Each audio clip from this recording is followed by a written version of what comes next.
we formed ourselves into a thing called the Rich Hill Buildings Preservation Trust. We've done a number of things, but one of the things we did was we managed to get 1.3 million partly from Heritage Lottery, partly from council, partly from Housing Executive, to repair and to fix up 13 houses within the conservation area of the village. And that's been a big improvement. In connection with this, council did an environmental improvement scheme, the new pavements, the new lighting that there is. We did a paint scheme whereby a lot of the houses in the centre of the village are now those lovely pastel colours. Of course, the big and the most obvious thing that we do every year is the Apple Fair. In 2018 and 2019, that became a 5-day festival. Starting off with, in 2019, we had a cookery demonstration one night. We had a ceilidh the second night. Wasn't that well attended, the ceilidh, but it was great crack. On the third night, we had a family fun day with things for the kids and so on. Obviously, the Apple Fair was on the Saturday, the fourth day, and in the most recent one of those, we attracted 4,500 persons to the village. And for the last couple of years, we've had a cross-community service to finish it off on a Sunday afternoon. That's something that I've been trying to promote for a long period of time, and met some resistance to that idea, but I think it's something that's worth continuing to try to do, to try and improve relations between Rich Hill and the community outside Rich Hill, especially down Kilmore, Stonebridge, where they are a very active group down there. They do help us by giving us stewards for the Apple Fair. They do put in a tug of war team for the festivities on the Saturday, and it's something that I would like to continue to promote. Brilliant, Alan. That's really good. Thanks for sharing all that. That it's even. I think it's good for me to hear just some of the backstory to even the recreation centre, because it's one of those places, especially having a young family. It's a focal point for my family and for many families in our community. So it's really good to hear some of the backdrop to what went on. I'm really interested in hearing some of your even how that came about. And because I was on a call today just around just a neighborhood group that were just trying to engage with different churches, different church leaders, just to see about their facilities, and so to hear you say that one of the things about the recreation centre was because the church halls were being taken up by all of their youth organisations that were doing different activities, and so the challenge that this organisation presented to me was like how willing and how available and how accessible are the places that you have for community stuff as we begin to come out of post-COVID, whenever that's going to be or whatever that's going to look like. So okay, yeah, just interested in hearing some of that. Yeah, and Alan, do you think you could? I know I didn't ask you this in the message that I sent, but I'm just so intrigued by you're just so active and you've got so much stuff off the ground. Are you able to speak about your motivation for that? Like, where does the motivation for that come from, or what is your motivation? Oh, no, good question. What is my motivation? I have basically, this is going to sound very pompous, Neil, and it's not meant to. I've given my working life to Rich Hill, to the service of the people within the village, and I love the place. I was particularly taken by it when I came, and go back to my thing I said previously, when I went to find it that day and drove around. It was pretty. There was flower boxes out. There was relatively little litter. There was a total absence of graffiti, very little evidence of vandalism. Now, unfortunately, things like litter and vandalism we've had to cope with off and on occasionally during the 40 years I've now lived in this village. But it's not as bad as it is other places. Like we, at times we complain when things don't go right, but really, Rich Hill is a nice place to live. And I enjoy living here, and I would like to make it even better than it is. Like my aims for Rich Hill would be to try. The population is now somewhere between 4,000 and 5,000. The community organisations struggle. A lot of people live in Rich Hill, but they have their family ties elsewhere. A lot of them came from Portadown, Uri, Armagh, and further afield, of course. They tend to keep their social life in those other towns. They tend, to some degree, keep things like church connections in other towns if they've moved from somewhere relatively close by. The one thing that does tend to benefit from people moving in is the school, because school, forgetting about this year, of course, is a 5-day-a-week job. And it's much handier sending your children to the local primary school, and the local primary school does a great job, and Elaine Anderson runs a very, very good ship over there. Sorry, I've lost my train of thought here. I'm not quite sure what I'm trying to say. It's good. It's good. I just asked about your motivations, which you were. No, I love the place, and like my aims for Rich Hill would be very much to make it an even better place and better equipped to deal with 21st century life, you know, and in lots of ways that falls into a number of categories, and some of those we've tried to tackle and what we've been doing through the trust. Firstly, economic. Rich Hill has been for many years very service poor. Like, it's only recently that we've got a dentist. We now have an estate agent. We've always had a few shops and hairdressers, but that's been about it. The unit that we have on the main street in Rich Hill, there's 8 units in it. There's one residential property. There is a podiatrist there now to serve the local area. There's a gents hairdresser. There is a dressmaker. There's a guy who just runs an office from it, and a fella who has a small internet business in there.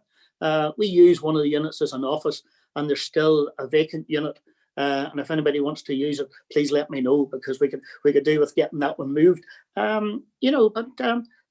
Those are the sort of things that the village needs. I always thought the village would benefit from a bank, but the way the banks are closing, that's never going to happen.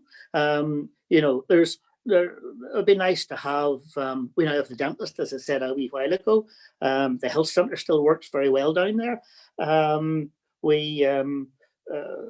would be space for a solicitor. There would be space for an accountant. There's a couple of things that we could ever attract to the village. It would really improve it. If we could ever get a ladies' dress shop, a sort of high-class fashion shop, you would have them running from here, there, and everywhere to try on their clothes. And the other thing I think would maybe do well is an antique shop, and you always get people interested in coming to browse around those.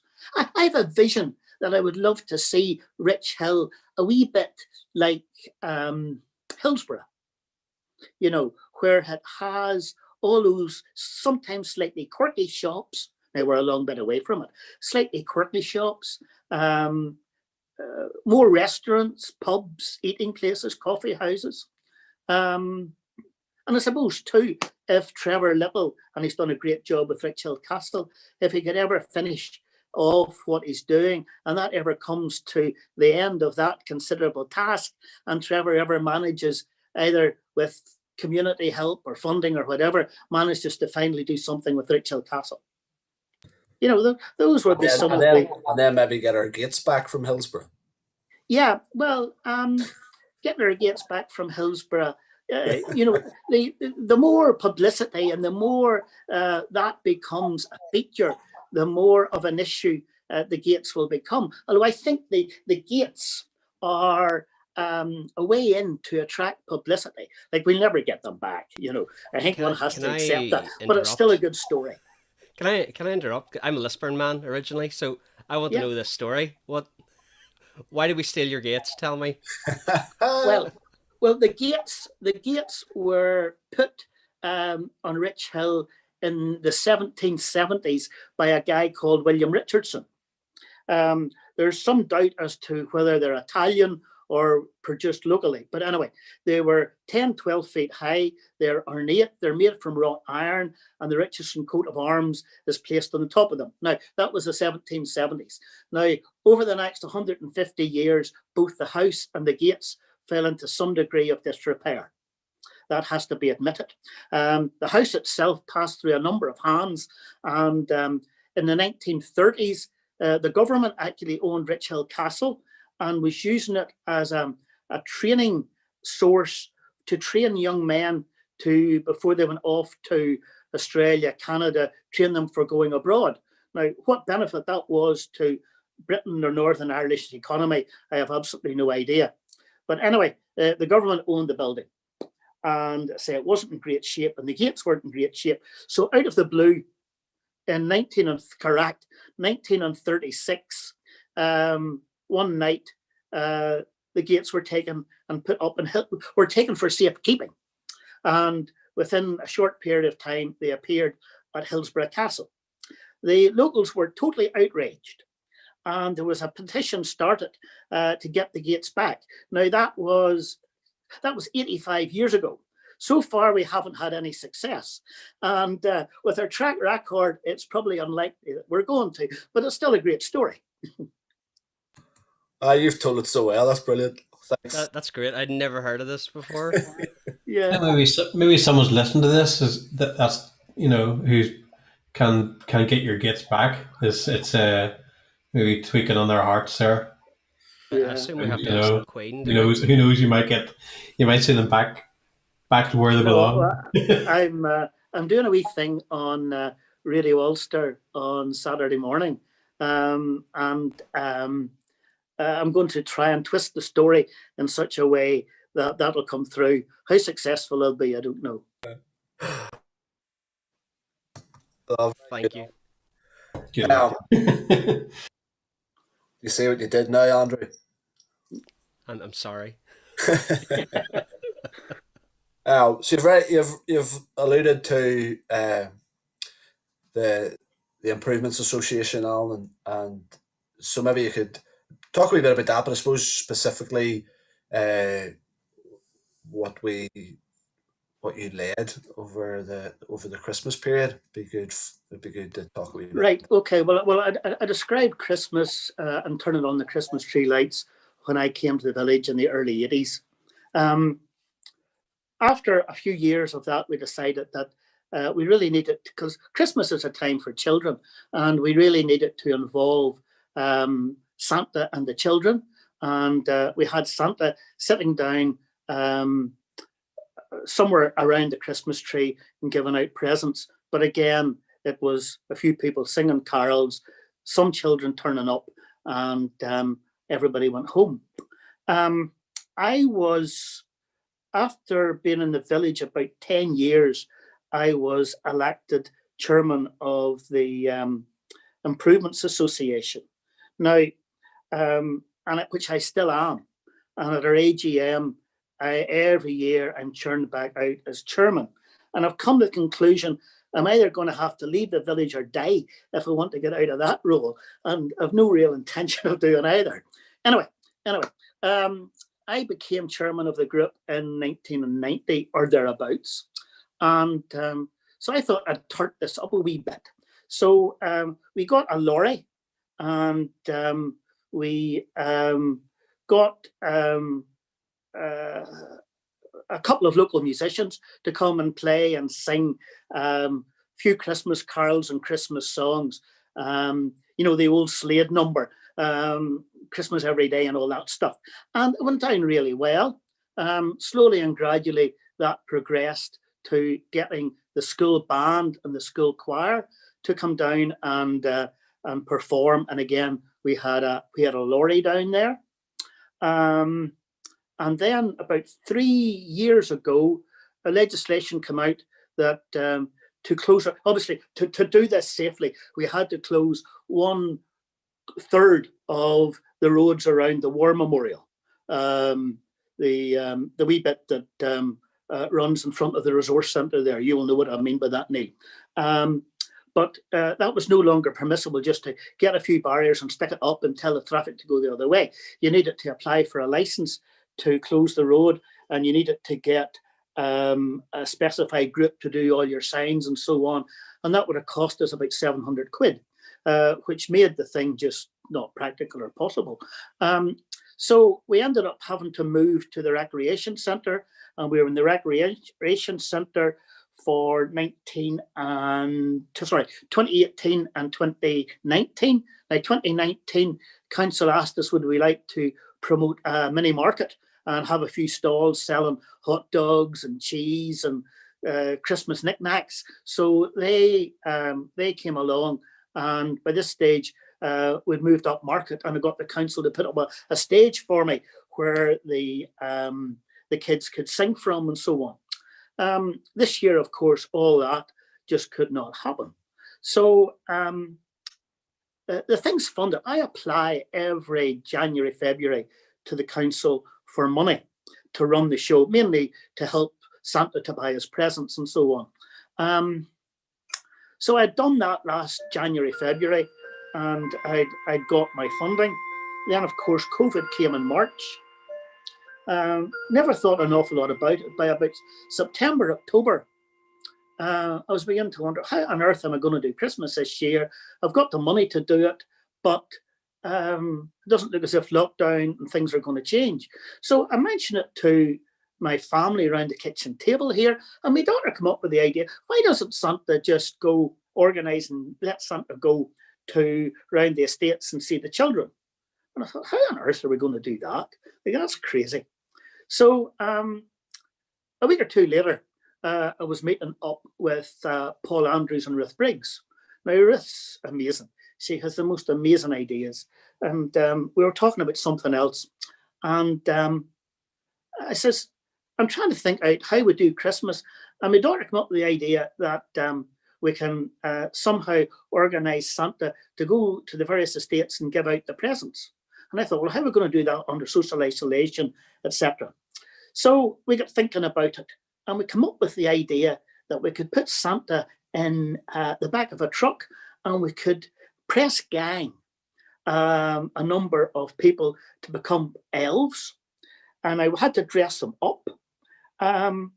Nuala and I have a holiday home in Portstewart, and there was one of these pop-up shops in Portstewart.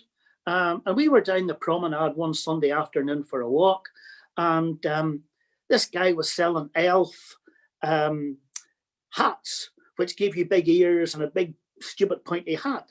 So we looked at them and thought this would be good. So I remember trying it on, and Nuala took a photograph of me and she sent it to Paul and Ruth, and it was decided, yeah, this was going to be the outfit for the elves. And the whole thing actually suddenly started to fall into place.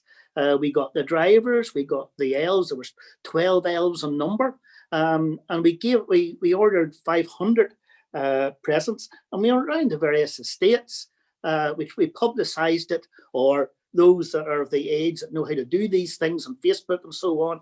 That does not include me. They publicised it through Facebook locally, through the school, and it was a really successful night. The sad thing about it is always at the end of those sort of evenings, we retire somewhere and we have a meal and a bit of chat and crack among ourselves and tell ourselves how well we've done and how good we are. And everybody enjoys a wee bit of praise, of course. But that couldn't happen this year. We had mince pies and a wee quick snack, and then we went home. But it was very worthwhile. And the amount of useful feedback that we got, especially on social media, has been amazing.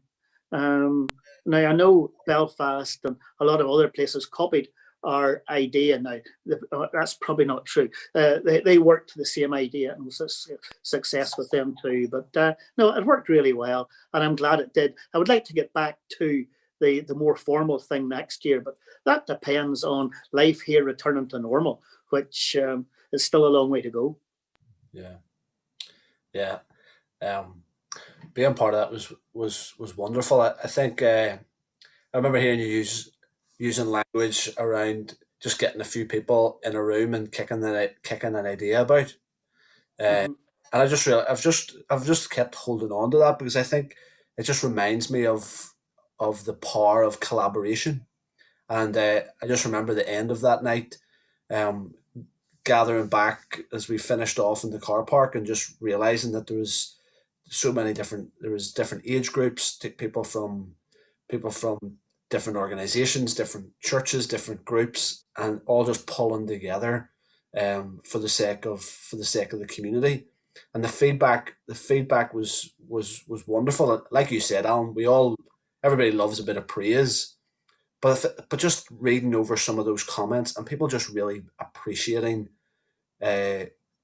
others going to the effort for the sake of their kids' happiness or for the sake of bringing some sort of joy and light in the midst of what is at times dark and miserable and sad. And so that there's I think there's lessons there for all of us. There's lessons there for us as a church, or lessons there for everybody. There's so much more together. Collaboration is so much better and healthier than competition. And I've finished reading this book over Christmas, and I thought of you several times. It's called A Hopeful Neighborhood, and it reminded me of some of the stuff that you laid over Christmas, and the tagline of the book: "What happens when we pursue the common good?" And it's just this little line I'd love to read in it. As I was listening to you there, it says, "There is something beautiful and compelling about people who gather together with their neighbours to pursue the common good of their neighbourhood. Over time, it attracts more and more people to this shared work." And just as I read that again over the last few days, it was, and knowing that we were going to have this conversation, I was thinking that was a perfect paragraph just to describe what you've done and what you continue to do and what you're not giving up on. Like you're still love listening to all your ideas and all the hopes and aims that you have for this village. It's really inspiring. And so with that in mind, Alan, would you just speak a wee bit for the last few moments just on what your hopes are, like what your dreams are for this place? And well, just going back to touch on Christmas for a very, very quick second. 3 wee things come through. I find the whole collaboration of ideas is absolutely brilliant. I hadn't remembered saying, take an idea and kick it and see where it takes us. But that's effectively what happened. I had really no idea where we were going to end up. And ideas sprouted up from the other people involved in the whole event. And to say it was really successful. I think something else worth remembering, having started out with an army of about 3 or 4, there was 29 people, Neil, involved in that whole evening, between people doing all their own various bits and pieces. But the whole team was 29 strong. And the other thing, I think, it was a success because of the shutdown. The children had no opportunity to see Santa any other place.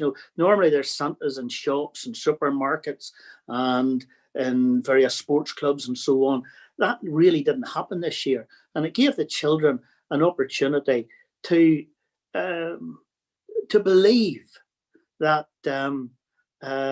this is true, and this is because there's something magical about Santa Claus, it's great when we have kids that go through the whole Santa Claus phenomenon, I've thoroughly enjoyed the whole Santa experience, and seeing it again through the grandchildren. Yeah, I'm in preparation for next year. I was so jealous of how good a job Nick McKnight did that I've decided over lockdown I'm going to eat a load of food, put on a bit of weight, and then I'm going to dye this grey or white for next Christmas. Right. I'm after his job. Right. No, I thought the whole thing was amazing. You asked me ideas or hopes for the village. I talked about the economic thing a wee while ago. The environmental thing, I think, is something that is worthwhile too. That was one of the things that attracted me to the village that first day that I drove around it. There's been quite a bit of work taking place to improve the environment. There's quite a nice team, and I know you're involved with it, to do flowers, plant beds, maintain some of the beds that are already there. One other thing that we did that I forgot to mention, the Richardson's coat of arms, which is in the front of St. Matthew's Church of Ireland. It's quite an interesting story too. The first night that I was chairman of the Improvements Association, Robin Lamb, who owns the big farm down in Castle Estate, says, I have the Richardson coat of arms in my silo. It's in the wall. I'm going to donate it to the village. Would you like it? And the only answer, seeing I hadn't a clue what he's talking about, was yes. So I went down to see this thing, and there on the wall of the silo was this sandstone thing, wee bit battered, but still in reasonable nick. And I stood back and wondered, what on earth did I do with this thing that was part of the wall of the silo that he had? So it took us 10 years to work out what we did with it. It eventually went to the Restoration of Ancient Monuments Department in Moira. Dermot Nesbitt, who was one of the ministers in the government in Stormont at the time, was very, very helpful. When we did get it done, we couldn't work out where we were going to put it, and eventually we managed to put it there just at the in the front of St. Matthew's Parish Church. Don't know if you've seen it, but there's quite a bit of history in that too. So that's another thing that we did over the years. Although I say that nobody really appreciates now the headaches that gave us, and the fact that it took us 10 years to actually get there. Talking about the environment, the other thing, of course, is social. Like I would love to see Rich Hill, the inhabitants of the village, joining and playing a part in the village a wee bit more. I talked about sending the kids to the local school, and that's about their commitment to the village. An awful lot of people come in, close their doors. I would love to move that forward and create a better sense of ownership of the village and a part of the residents. How we do that, I don't know, apart from just continue what we're doing. And I think events like Christmas, events like the Gira d'Italia that you did 6 years ago, which was an amazing success too. I'd been in France when the Tour de France had gone through, and there had been a number of bands that played. So we got the South Ulster Concert Band to play down at the War Memorial. We got a few from St. Mark's to play at the bottom of Irish Street. We got local pipe band to snake around the village with their bagpipes. But the icing on the cake, and the one that the cyclists and all their entourage couldn't really work out, was two drummers beating lambegs up in the square. They couldn't work out what on earth this was as they were cycling through. I think there was nearly a couple of accidents as the cyclists turned to watch to see what in God's name was going on over there. So, wee things like that, Right. and I'd love to do another Giro day. It was one of the best days in the village's history, I think. Brilliant. It was a brilliant. The sun was shining. It was a cracking day, wasn't it? It was. Yeah, I really appreciate that, Alan. I'm like you. I would love that people, um, that social aspect, that people were out and engaged, and I suppose you want to find ways. Is there other stuff that collectively that we could provide for our community, that there's less reason, I suppose, for them to go elsewhere. And as you say, I think we don't know exactly what to do, but I think keeping on doing what you're doing and is as good. It's wonderful, and I really value what you're saying. The idea, because I feel like that a wee bit too. The the only reason I'm either gonna stop this when I die or when I move out of the village, and I have no intention of doing either of those anytime soon.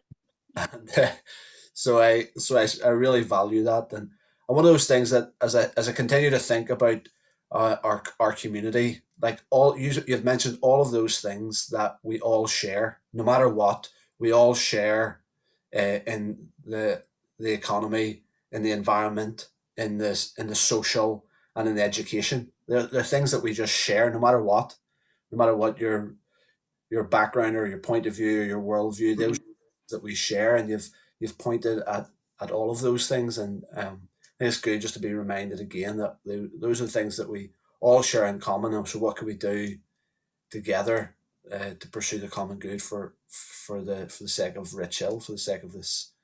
I think it's the centre of the For the universe. sake of us, that's where we live, and I want to improve it for me because I deserve it. And everybody else deserves it too. It's like we're starting with a great spot, and just to keep it up there and to make it even better.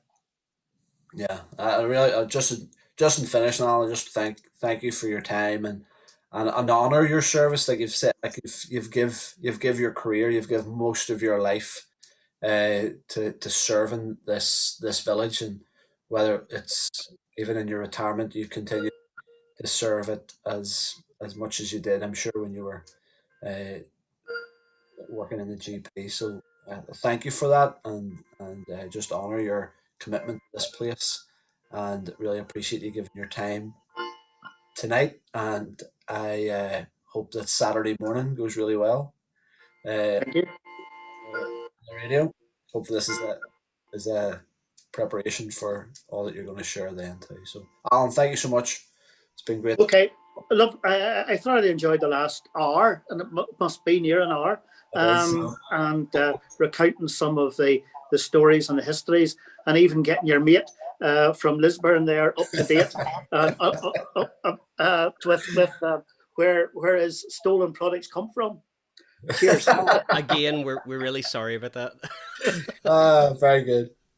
Yeah, it's been a good advertisement for Rich Hill. If you're not, I'm not from Rich Hill, but I have to say, like with the last few years, it's just got really beautiful. Like you can really tell that there's care and attention and stuff in the village, and there's people who really care about how about improving it and so on. And I was doing a little bit of digging around in the internet earlier on, and I found that there was an award, Angel Awards.